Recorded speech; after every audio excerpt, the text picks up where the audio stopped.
No coração do século XIII, o mundo testemunhava a ascensão de um dos impérios mais temidos da história, o Império Mongol. Sob a liderança de Gengis Khan e, posteriormente, de seus descendentes, os mongóis expandiram seus domínios por vastas regiões da Ásia e da Europa Oriental. A Horda Dourada, uma das divisões do Império, estabeleceu-se como força dominante na região do Mar Negro e da Península da Crimeia, após campanhas devastadoras contra os principados da Rus, Cumânia e Bulgária. Com a consolidação do poder mongol sobre essas áreas, abriu-se um novo capítulo de disputas comerciais e políticas que envolveria diretamente a República de Gênova. Gênova, uma potência marítima italiana, já havia firmado o Tratado de Ninfeu com o Império de Niceia em 1261, o que lhe permitiu estabelecer colônias comerciais ao longo do Mar Negro. Essas colônias, conhecidas como Gazaria, tornaram-se centros estratégicos de comércio entre o Ocidente e o Oriente. A mais importante delas era Cafa, ou Cafo, localizada na Crimeia, que se transformou na joia do Império Mercantil Genovês. A cidade era fortificada, bem abastecida e servia como ponto de conexão vital para o fluxo de mercadorias, culturas e informações entre continentes. A relação entre Gênova e a Horda Dourada, inicialmente marcada por acordos e trocas comerciais, começou a se deteriorar à medida que os interesses econômicos e políticos se chocavam.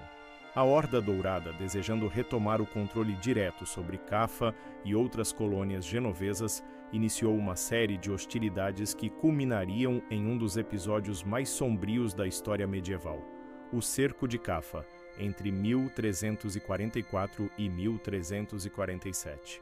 Durante esse cerco, os mongóis cercaram a cidade com o objetivo de expulsar os genoveses e reestabelecer sua autoridade sobre a região.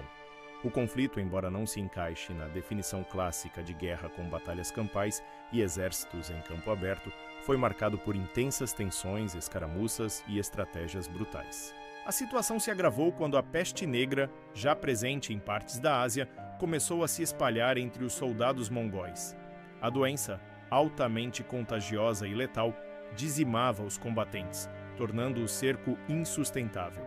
Foi nesse contexto que ocorreu um dos atos mais chocantes e controversos da história militar: o uso de cadáveres contaminados como arma de guerra. Segundo relatos da época, como o do cronista italiano Gabriele de Mussis, os mongóis, em um gesto desesperado, decidiram catapultar os corpos de seus próprios soldados mortos pela peste sobre os muros de Cafa. A intenção era clara: infectar os defensores genoveses e forçá-los à rendição. Esse ato é considerado por muitos historiadores como o primeiro exemplo documentado de guerra biológica. A descrição do evento é perturbadora. Os cadáveres inchados e cobertos por bubões eram lançados por catapultas em direção à cidade.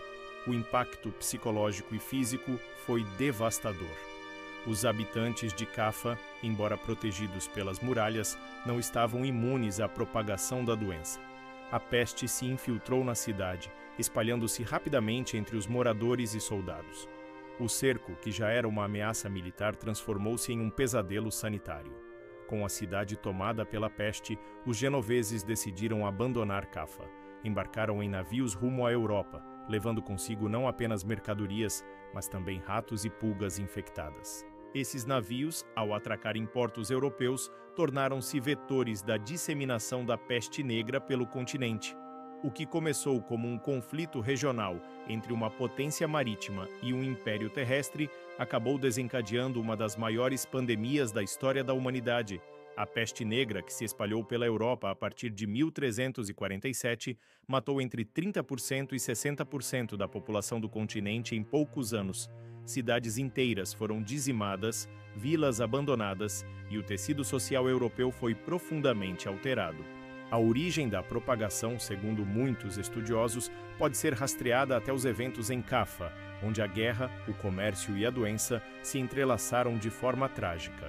Esse episódio revela a complexidade das relações entre Gênova e a Horda Dourada.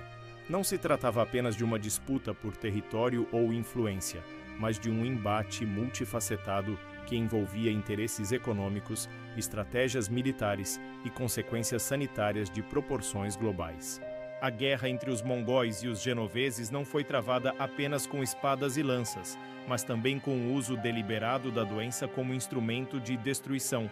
A brutalidade do cerco de Cafa e o uso de cadáveres contaminados como arma de guerra são lembrados como um marco sombrio na história da humanidade. A decisão dos mongóis de transformar a peste em ferramenta de combate mostra até onde a lógica da guerra pode ser levada em momentos de desespero.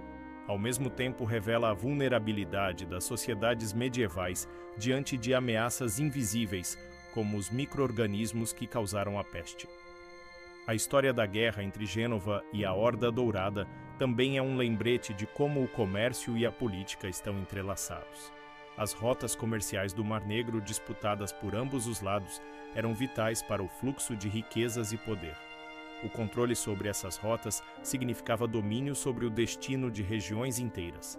A luta por Cafa não era apenas pela cidade em si, mas pelo que ela representava: uma porta de entrada para o Oriente, um centro de influência e uma peça-chave no tabuleiro geopolítico da época.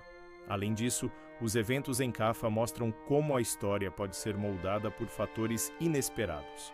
A peste, uma força invisível, transformou o curso da guerra e alterou o destino de continentes.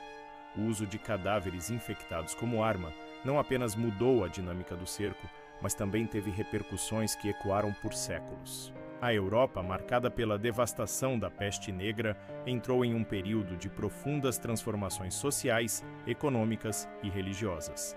A guerra entre Gênova e os mongóis também destacam a importância dos registros históricos.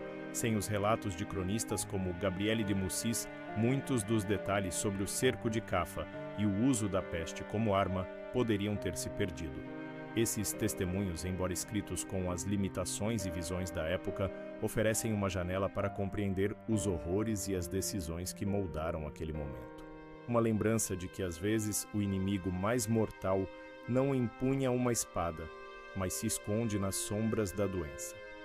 Muito obrigado por acompanhar esse mergulho profundo na história. É incrível poder compartilhar esses episódios que moldaram o mundo de formas tão inesperadas. Se você curtiu o conteúdo, não esquece de se inscrever no canal. Isso ajuda demais a continuar trazendo histórias impactantes, curiosidades históricas e análises que vão além do óbvio. Ativa o sininho para não perder os próximos vídeos e, claro, deixa seu comentário com o que mais você gostaria de ver por aqui. Até a próxima!